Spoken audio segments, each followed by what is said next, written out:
तो नवीन जी, जैसे आपने बताया कि ये पढ़ाई का समुंदर है, तो सुनने में आता है कि 18-18 घंटे पढ़ना पड़ता है।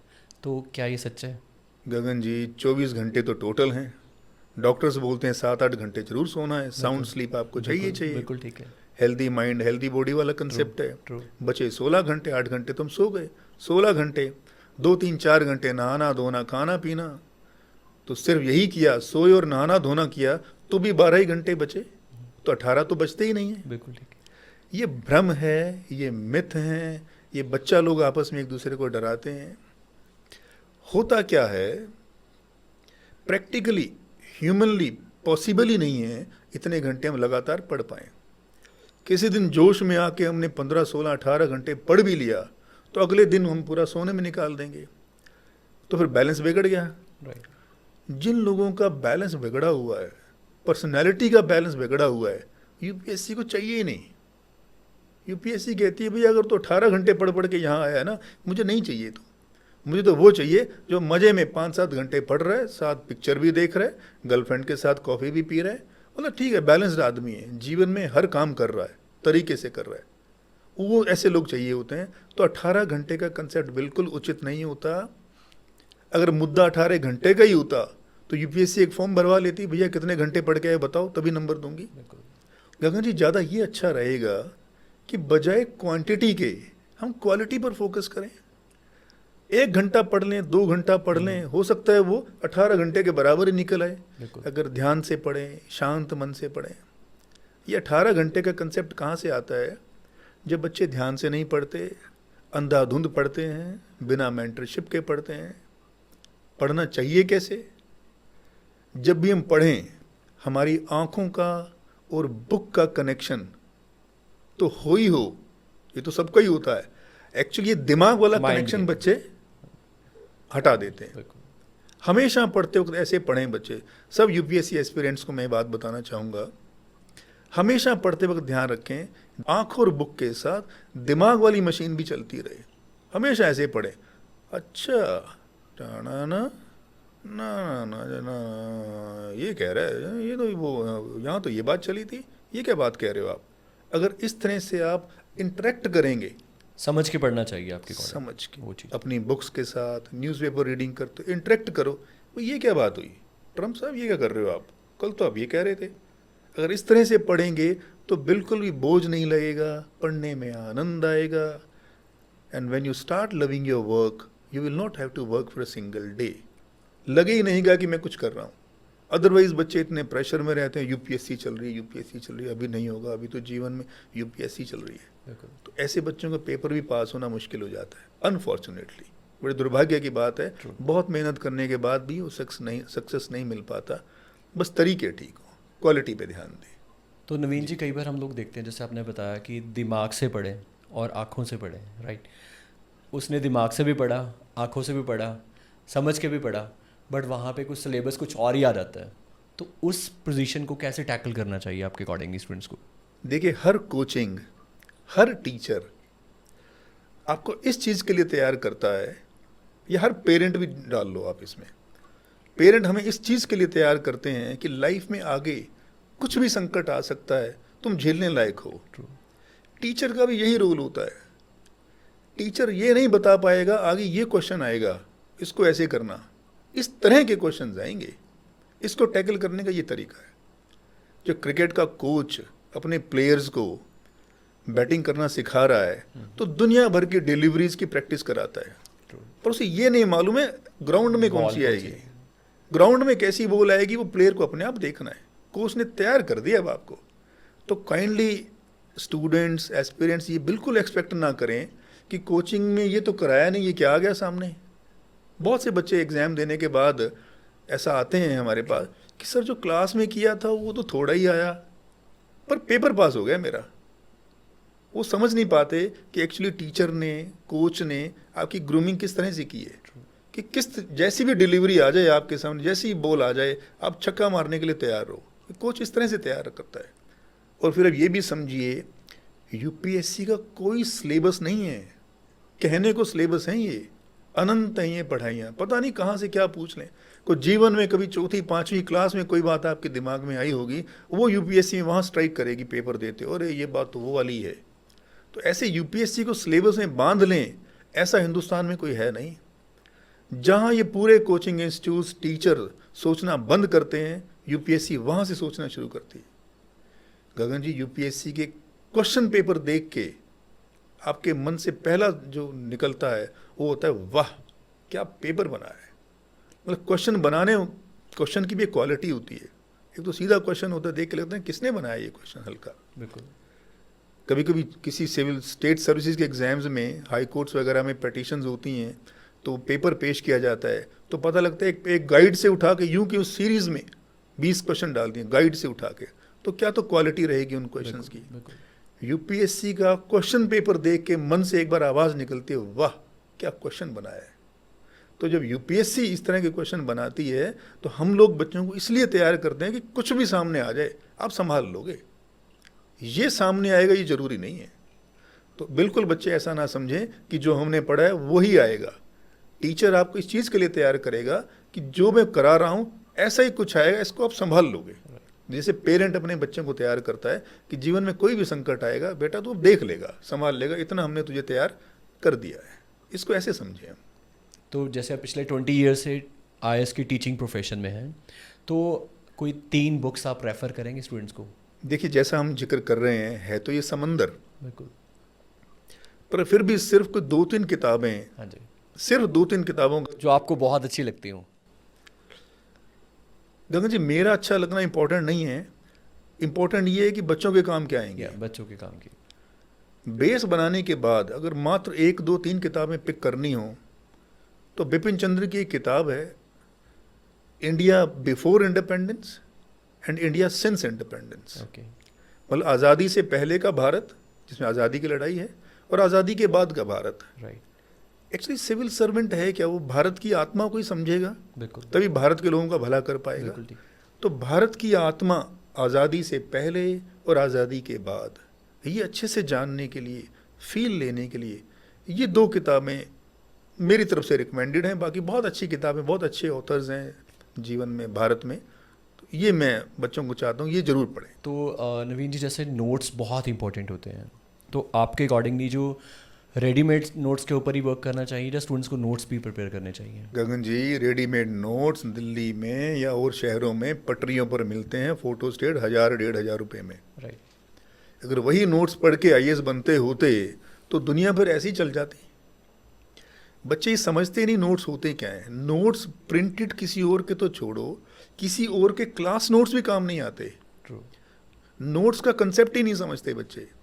नोट्स का मतलब होता है टीचर जो पढ़ा रहा है, आपकी फ्रिक्वेंसी मैच हुई टीचर के साथ, पढ़ाते वक्त जो आपने टीचर के साथ समझा, साथ साथ लिखा, पूरी वो एक पिक्चर बनी, साथ साथ ऐसे चले आप, टाना ना ना ना ना ना ना, ऐसे, वो है रियल नोट्स। और ये नोट्स जब आप बनाओगे, हर सब्जेक्ट के पूरे नोट्स मान लीजिए एक एक रजिस्टर में तैयार हो जाते हैं। अगर आपने अच्छे से क्लास लगाई, टीचर को सुना, समझा, वही नोट्स बनाए, जब आप दोबारा वो नोट्स पढ़ोगे, वो टीचर का पूरा लेक्चर, वो पूरी पिक्चर आपके दिमाग के सामने घूम जाएगी। वो पूरा रजिस्टर, एक पूरा सब्जेक्ट आपका हो सकता है 5-7 घंटे में रिवाइज हो जाए। बिल्कुल, अगली बार रिवाइज करोगे उसको तो वो 2 घंटे में रिवाइज होगा, नेक्स्ट रिवीजन 1 घंटे में, अगली रिवीजन आधे घंटे में, आखिरी वक्त में पूरा सब्जेक्ट 15 मिनट में रिवाइज हो जाएगा। और ऐसे 8-10 सब्जेक्ट हैं, तो मतलब टोटल यूपीएससी की तैयारी 1.5-2 घंटे में सिमट जाएगी अगर तरीका ऐसा हो नोट्स बनाने का, उसको समझा हुआ हो। तो नोट्स का कंसेप्ट ये होता है। तो प्रिंटेड नोट्स, किसी और के नोट्स बिल्कुल काम नहीं आते। इस तरह से बच्चों को बिल्कुल नहीं चलना चाहिए। तो अगर ब्रेन ट्री आईएएस से कोई भी कोचिंग ले रहा है, तो आपके अकॉर्डिंगली उस स्टूडेंट के आप क्या सोचते हो भी कैसे स्टेटस होने चाहिए व्हाट्सएप के ऊपर? व्हाट्सएप स्टेटस के लिए गगन जी बच्चे अपने तरीके से लगाएं, पर मेरा ये मानना है, मैं स्ट्रांग बिलीवर हूँ इस बात का, कि सक्सेस में हार्डवर्क और लक का रेशियो है वो 80:20 है। 80% इज़ अ हार्डवर्क, 20% किस्मतें साथ दे रही हैं, कोई क्लिक कर गई चीज़ें, आज ही हमने कुछ बार डिस्कस की, वही 2 क्वेश्चन सामने हैं, 5-7 नंबर का फ़र्क पड़ गया, उसी से आप आईपीएस से आईएएस में आ गए। इस तरह से चीज़ें थोड़ी सी लक पर चल पड़ती हैं, पर बच्चे सोचे भाई मेरी किस्मत में नहीं था आईएएस बनना। ओ किस्मत नहीं भैया, कुछ और चीज़ ढूंढिए, किसी और चीज़ को दोष दीजिए, हमने मेहनत अच्छे से नहीं की या हमारे तरीके ठीक नहीं रहे होंगे। इस तरह से व्हाट्सएप स्टेटस बच्चों को ये रखना चाहिए या अपने दिमाग में ये बात रखना चाहिए। एक कहावत है, more you sweat in peace time less you bleed in war. शांति के समय में जितना आप अभ्यास करोगे, पसीना बहाओगे, उतना युद्ध में खून कम बहाना पड़ेगा। इसका अर्थ ये है भैया, खूब मेहनत करो, डट के मेहनत करो, ताकि आगे आने वाले जीवन में खून ना बहे आपका, तकलीफ ना हो आपको। इस तरह से बच्चे अपने आप को मोटिवेट करते रहें कि भैया अभी खूब पसीना बहा लें, ताकि आगे जीवन में तकलीफें ना हो। तो अगर हम बात करें यूपीएससी कोचिंग की, तो क्या सचमुच यूपीएससी की कोचिंग लेनी चाहिए या सिर्फ एक बिजनेस बना हुआ है सर? अच्छा मेंटर, अच्छा गाइड, वो पेरेंट भी हो सकते हैं हमारे। बिल्कुल। ये किस्मत वालों को मिलते हैं, जिनको ये चीज़ें मिली हैं वो जीवन में सक्सेसफुल हुए हैं। ट्रू। गुरु तो अर्जुन को भी चाहिए था, बिल्कुल, है ना। द्रोणाचार्य, कृपाचार्य, ये इसलिए हमारे इतिहास में, माइथोलॉजी में फेमस है। गुरु का, कोचिंग का रोल तो इम्पोर्टेंट है, पर देखना ये जरूरी होता है क्या हम में वो नज़र है ठीक गुरु समझने की, गुरु धारण करने की। मेरी बच्चों से हमेशा ये एडवाइस है, गुरु धारण करने से पहले ठोक बजा लीजिए, 1000 बार चेक कीजिए, परखना चाहिए उसको। बिल्कुल परखें। एक बार गुरु धारण कर लिया, फिर उसकी पूंछ पकड़ लीजिए, फिर वो जैसा कहे उसके अनुसार चलिए। फिर दाएं बाएं से सुन के, सर वो ये कह रहे हैं, यूट्यूब पे ये लिखा है, ऑनलाइन ये चर्चाएं हो रही हैं, इनसे बचें। फिर आजकल तो ऑनलाइन गुरु बहुत बने हुए हैं। ऑनलाइन गुरु बहुत बने हैं, हाँ। इससे बच्चे अनफॉर्चुनेटली गाइडेड कम और मिसगाइडेड ज़्यादा है। बहुत से बच्चे 2-2, 3-3 साल से सो कॉल्ड तैयारी कर रहे हैं, सो कॉल्ड, एक्चुअली तैयारी नहीं कर रहे। सामने बैठते हैं, कुछ 2 बेसिक सवाल पूछते हैं, तो सिंपैथी होती है उनके साथ कि कितने टाइम से कितना पैसा भी खर्च कर रहे हो, फीसें भी दे रहे हो। चलो फीसें तो भगवान फिर देगा पैसा, वो कीमती वक्त जो हाथ से निकल गया वो लौट के नहीं आना। वो बड़ा कीमती वक्त है, बच्चों का पीक टाइम है, कुछ ना कुछ जीवन में करने का टाइम है। ऐसे वक्त में अगर मिसगाइडेड हो जाएं बच्चे, पाप उनके साथ हो जाए, तो ये तो अक्षम्य अपराध है। ये नहीं होना चाहिए, ये करना भी नहीं चाहिए किसी को। तो बच्चे हमेशा खुद विजिलेंट रहें, सावधान रहें कि बिजनेस कहाँ है और जेन्युइन टीचिंग कहाँ है। ये बच्चे ही परखें, पेरेंट्स की मदद से परखें, अच्छे से ठोक बजा के देखें, बातचीत करें, समझ आ जाती है। सियाने बच्चे हैं, वाइब्स भी पता लग जाती हैं बच्चों को, बिल्कुल उनको समझ आता है ये कहाँ दुकान है, कहाँ अध्यापक है, बिल्कुल जेन्युइन अध्यापक है, ये बच्चों को समझ आता है। अगर हम एक बिगिनर की बात करें, तो अगर आज कोई यूपीएससी की तैयारी शुरू करना चाहता है, कहाँ से शुरू करे, कब शुरू कर सकता है सर? कहाँ से शुरू करें, तो नॉर्मली इस पूरे देश को ये बात मालूम है कि यूपीएससी की तैयारी है। ओह बेटा, तो एनसीईआरटी तो पढ़ी होंगी आपने, तो शुरू कर ली एनसीईआरटी, सबको पता है, पूरे देश को पता है। बिल्कुल। और 99.5% से ज़्यादा बच्चे जो इस तैयारी में आते हैं वो फेल होके जाते हैं। तरीके सबको पता हैं, फेल सारे हो रहे हैं, पास बहुत कम हो रहे हैं। ये भी सोचने की ज़रूरत है भी दिक्कत क्या है। एक्चुअली तैयारी शुरू कहाँ से करें, हमारे बहुत बेसिक किताबों से शुरू करें। 12वीं क्लास से नीचे नीचे का syllabus is actually 70-80% UPSC. Okay. ये बच्चे मानने को तैयार ही नहीं होते। बेसिक्स पे कम काम करेंगे, एनसीईआरटीज़ या और भी बेसिक किताबें, उनको जल्दी जल्दी ख़त्म करके ऊपर की किताबें जो मार्केट में बिकती हैं, जो जिनको मार्केटेबल बनाया गया है, बेचने लायक बनाया गया है, उधर भाग पड़ते हैं। इसलिए बच्चे परेशान होते हैं। तो बच्चों को हमेशा हम ये एडवाइस करते हैं कि एनसीईआरटीज़ पकड़ो, वो नहीं समझ आती हैं, वो भी परेशान करती हैं कई बार बच्चों को। तो अपने जीवन में जो 6, 7, 8 की हमने किताबें पढ़ी हैं वो पकड़ लो। अपने हरियाणा बोर्ड, पंजाब बोर्ड से हिमाचल बोर्ड, जो भी बोर्ड की किताबें, सीबीएसई की किताबें पकड़ो। गगन जी कमाल की बात है, आईसीएसई की किताबें होती हैं, बहुत ही अच्छी होती हैं और बड़े कम बच्चों को मालूम है, क्योंकि सब ने कन्वेंशनली अपने सीनियर से यही सुना, भैया एनसीईआरटी एनसीईआरटी। एनसीईआरटी भी ठीक हैं, अच्छी हैं, पर और थोड़ा अच्छे से समझने के लिए पिक्टोरियल वे में अच्छे से समझाया जाता है। आईसीएसई की किताबें, सीबीएसई की बुक्स ये इजी होती हैं, इजी टू रीड होती हैं। पहले इनको पढ़ लें, फिर एनसीईआरटी भी पढ़ लें। चलो मन में रहता है कि एनसीईआरटी ना पढ़े तो मतलब गंगा नहीं नहा पाएंगे, तो वो भी एनसीईआरटी भी पढ़ लें, कोई बात नहीं। तो बच्चों को हमेशा अपने बेसिक्स पे ध्यान देना है, उस पर जोर देना है। एक गगन जी क्या होता है, बेसिक्स बच्चे पढ़ते तो हैं, कोशिश तो करते हैं, एनसीईआरटीज़ वगैरह किताबें पढ़ने की कोशिश करते हैं। दिक्कत क्या है, बच्चों का भाषा का बेस बहुत वीक है। अनफॉर्चुनेटली हिंदुस्तान में ना हमें अच्छे से हिंदी आती है ना इंग्लिश आती है। हम कहने को हिंदी भाषी क्षेत्र में हैं। अब किसी भी बच्चे से पूछ लीजिए कि प्राधिकरण क्या होता है, अभियंता क्या होता है, वो चक्कर खाएगा। इंजीनियर सबको मालूम है, अधिवक्ता नहीं मालूम होगा, एडवोकेट मालूम होगा। प्राधिकरण नहीं मालूम होगा, अथॉरिटी हो सकता है मालूम होगा। तो इंग्लिश ऐसे से थोड़ी बहुत तो आती है हमें, पर अच्छे से हम समझ पाएँ, किताबें कंप्रीहेंड कर पाएँ, वैसा हमारा गड़बड़ है। हम लोगों ने जीवन में, हम लोग मतलब हम सब ऐसे ही हैं, ऐसी बैकग्राउंड से आते हैं, हम्बल बैकग्राउंड से आते हैं, गांव की बैकग्राउंड है हमारी।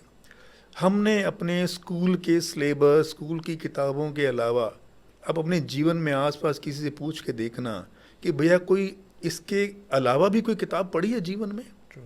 किसी ने शेक्सपियर पढ़ा है शौक के लिए, किसी ने मुंशी प्रेमचंद पढ़ा है, किसी ने नहीं पढ़ा। तो कहाँ से भाषा आएगी? वही पेपर पास करने के लिए हमने किताबें पढ़ी हैं, उतना पूरा सूरा हमें ज्ञान है। अब जरूरत पड़ती है असली ज्ञान की, वहाँ मार खाते हैं हम लोग। तो भाषा पे अच्छा कमांड हो, कंट्रोल हो, चाहे हिंदी है चाहे इंग्लिश है, उसके बाद ये बेसिक किताबें पढ़ें तो चीज़ें आपकी बहुत आसान हो जाती हैं। ऐसे बढ़ना चाहिए बच्चों को आगे। तो आपके अकॉर्डिंगली एक टॉपर और एक एवरेज स्टूडेंट में क्या फ़र्क होता है सर? गगन जी, टॉपर की शक्ल अलग नज़र आ जाती है हमें, उसका मुंह खोलते ही, बात खोलते ही पता लग जाता है इसमें कुछ दम है। वो दम कैसे? वो क्लैरिटी ऑफ थॉट होती है, उसके विज़न में बिल्कुल क्लैरिटी होती है, उसको मालूम होता है मुझे क्या करना है, मुझे कहाँ जाना है।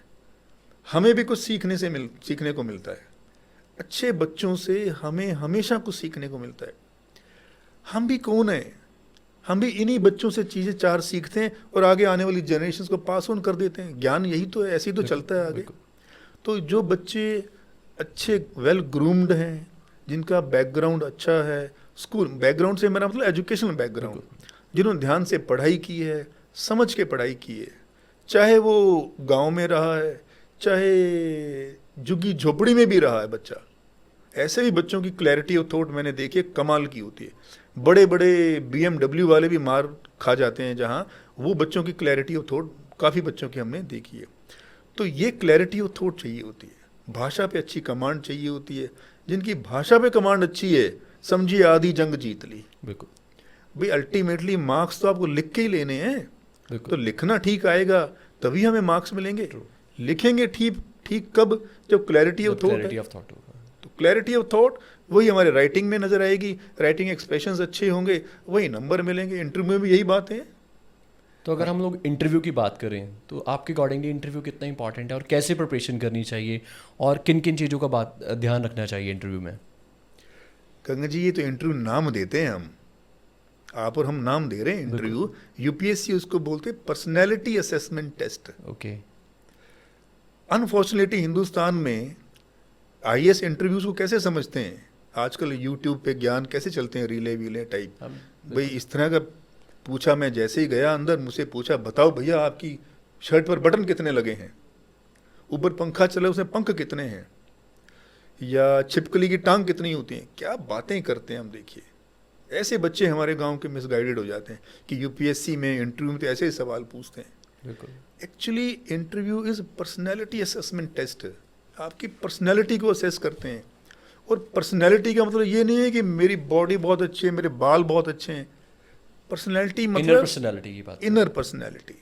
भाई इसको देश की कमान दे दें क्या, संभाल लेगा पूरे जिले को, पॉलिसी मेकिंग में आएगा। थॉट प्रोसेस क्या है उसका? कल को डिफेंस सेक्रेटरी बनेगा तो पूरे देश के डिफेंस को समझ पाएगा। वो पर्सनैलिटी असेस करते हैं। तो ट्रंप साहब क्या सोच रहे हैं, उनके सोचने का क्या इम्पैक्ट इंडिया पर होगा, क्या वो स्टेप्स उठा सकते हैं, पाकिस्तान कश्मीर ये झगड़े पर हम क्या करें, कैसे कदम उठाना चाहिए।